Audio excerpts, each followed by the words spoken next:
السلام علیکم ورحمۃ اللہ وبرکاتہ۔ بسم اللہ والصلاۃ والسلام علی رسول اللہ۔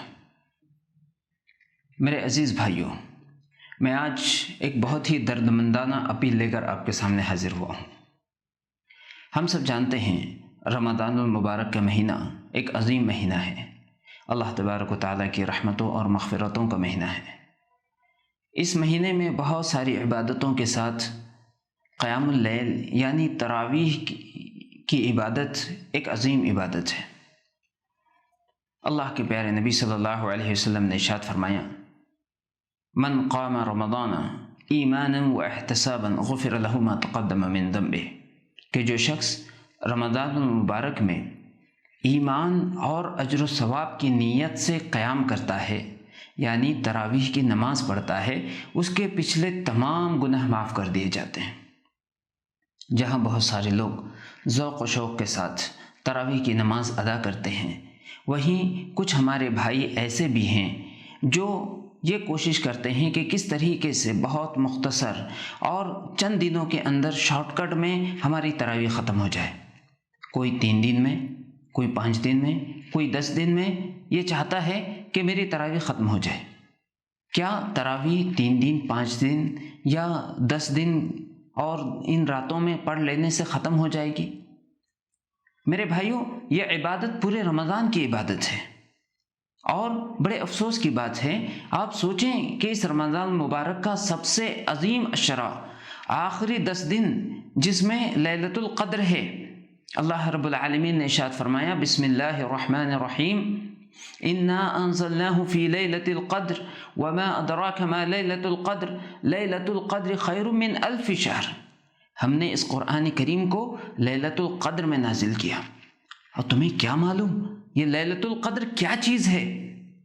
ایک رات کی عبادت، شب قدر کی ایک رات کی عبادت 1000 مہینوں کی عبادت سے زیادہ بہتر ہے۔ ہمارے یہ بھائی اس عشرے سے، اس کی رحمتوں اور مغفرتوں سے محروم ہو رہے ہیں۔ دراصل بعض لوگوں کا یہ خیال ہے کہ رمضان المبارک میں ایک مرتبہ قرآن کریم کا پڑھ لینا یا تراویح میں اس کا سن لینا کافی ہے، اور تراویح کا مقصد یہی ہے۔ نہیں میرے بھائی، پتہ نہیں یہ بات کہاں سے مسلمانوں میں عام ہو گئی ہے، بلکہ تراویح پورے مہینے پڑھنے کی چیز ہے، پورے مہینے کی عبادت ہے۔ لہذا جو لوگ اس طرح سے نہایت ہی سپیڈ کے ساتھ جلدی 3 راتوں میں ختم کرنے کے لیے، یعنی ہر رات 10 پارہ، 5 راتوں میں پڑھنے کے لیے یعنی ہر رات 5 پارہ، 6 پارہ، یا 10 راتوں میں ختم کرنے کے لیے یعنی ہر رات 3 پارہ پڑھتے ہیں، نہایت تیز رفتاری کے ساتھ، نہ پڑھنے والے کو پتہ ہوتا ہے کہ وہ کیا پڑھ رہے ہیں، نہ سننے والوں کو پتہ ہوتا ہے کہ وہ کیا سن رہے ہیں، نہ رکوع اور سجود کا پتہ ہے۔ میرے بھائیوں، اس نماز سے کیا حاصل ہوگا؟ امی عائشہ صدیقہ رضی اللہ تعالیٰ عنہ تو کہتی ہیں کہ رسول اللہ صلی اللہ علیہ وسلم کی رات کی نماز یعنی قیام اللیل یا تہجد یا تراویح اتنی خوبصورت، اتنی عمدہ، اتنی لمبی ہوا کرتی تھی کہ اس کے بارے میں نہ پوچھو۔ اللہ کے نبی صلی اللہ علیہ وسلم اس قدر طویل نماز رات میں پڑھا کرتے تھے۔ میرے بھائیوں، دراصل یہ نماز نہیں ہے، کھلواڑ ہے نماز کے ساتھ، کھلواڑ ہے اللہ کی کتاب کے ساتھ۔ اللہ تعالیٰ نے تو ارشاد فرمایا سورہ مزمل آیت نمبر 4 میں، وَرَتِّلِ الْقُرْآنَ تَرْتِيلًا، وَرَتِّلِ الْقُرْآنَ تَرْتِيلًا، کہ قرآن کو ٹھہر کر صاف پڑھو۔ میں اپنے ان ائمہ کرام بھائیوں سے پوچھنا چاہتا ہوں جو اس طرح کی تراویح پڑھاتے ہیں، بتاؤ اللہ کی قسم، اللہ کے پاس اس کا کیا جواب دو گے؟ کیا تم نے اللہ رب العالمین کا یہ فرمان نہیں سنا، وَرَتِّلِ الْقُرْآنَ تَرْتِيلًا؟ عام وقت میں تو بار لوگوں کے سامنے اس کو پیش کرتے ہو، پھر تراویح کے وقت یہ حکم اللہ کا کہاں چلا جاتا ہے؟ میں مسجد کے ان ذمہ داران سے، ان بزرگوں سے کہنا چاہتا ہوں جو اس طرح کی عبادتوں کا، نمازوں کا اہتمام کرتے ہیں، آپ کس طرح کا اجر و ثواب حاصل کرنے کی کوشش کر رہے ہیں؟ میرے وہ بھائی جو اس طرح کی نمازوں میں شریک ہو رہے ہیں، میری ان سے دردمندانہ اپیل ہے کہ اللہ کے واسطے اس طرح سے اپنے نمازوں کا مذاق مت بنائیے، اپنے عبادتوں کا مذاق مت بنائیے۔ میں نہیں جانتا آپ کو اس کا کوئی اجر و ثواب ملنے والا ہے، یا یہ کہ سنت رسول صلی اللہ علیہ وسلم کی خلاف ورزی کرنے کی وجہ سے آپ گنہگار ہونے والے ہیں۔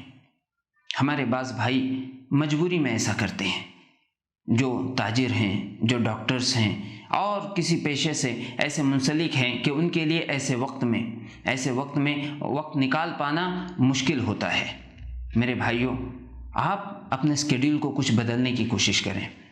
یہ مہینہ رمضان مبارک کا مہینہ بہت بڑی تجارت کا مہینہ ہے، لیکن وہ تجارت دنیا کی تجارت نہیں ہے، وہ تجارت جنت کی تجارت ہے۔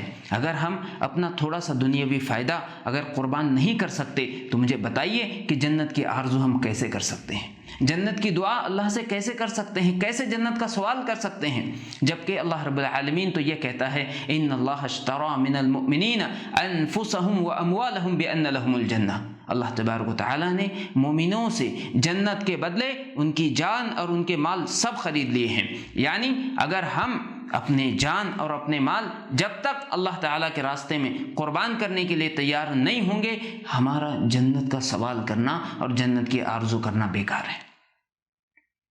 تو ان تمام باتوں کے باوجود میرے بھائیوں اگر آپ ایسا نہیں کر سکتے ہیں تو میری آپ سے یہ گزارش ہے، یہ مشورہ ہے کہ آپ ایسا کریں کہ اپنے لیے ایک امام متعین کر لیں جو آپ کے فارغ ہونے کے بعد آپ کو نماز پڑھائے، رات میں 10 بجے 11 بجے 12 بجے مختصر نماز اس کے پیچھے پڑھیے، لیکن سکون اور اطمینان کے ساتھ پڑھیے۔ یاد رکھیے اللہ کے نبی صلی اللہ علیہ وسلم نے ارشاد فرمایا جو شخص امام کے ساتھ نماز پڑھتا ہے اور اس کی نماز مکمل کر لینے تک اس کے ساتھ رہتا ہے، یعنی نماز پڑھتا رہتا ہے، تو اسے اللہ تبارک و تعالیٰ پوری رات قیام کا ثواب دیتا ہے، پوری رات تہجد کا، پوری رات تراویح پڑھنے کا اجر و ثواب دیتا ہے۔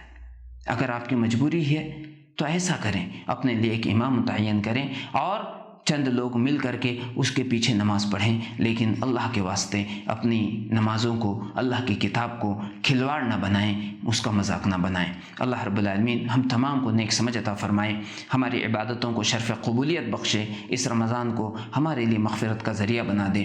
آمین یا رب العالمین۔ استغفر اللہ لی ولکم ولسائر المسلمین۔ آمین۔ آپ کا دینی بھائی شیخ کلیم محمدی، داعی جمعیت اہل حدیث اورنگ آباد۔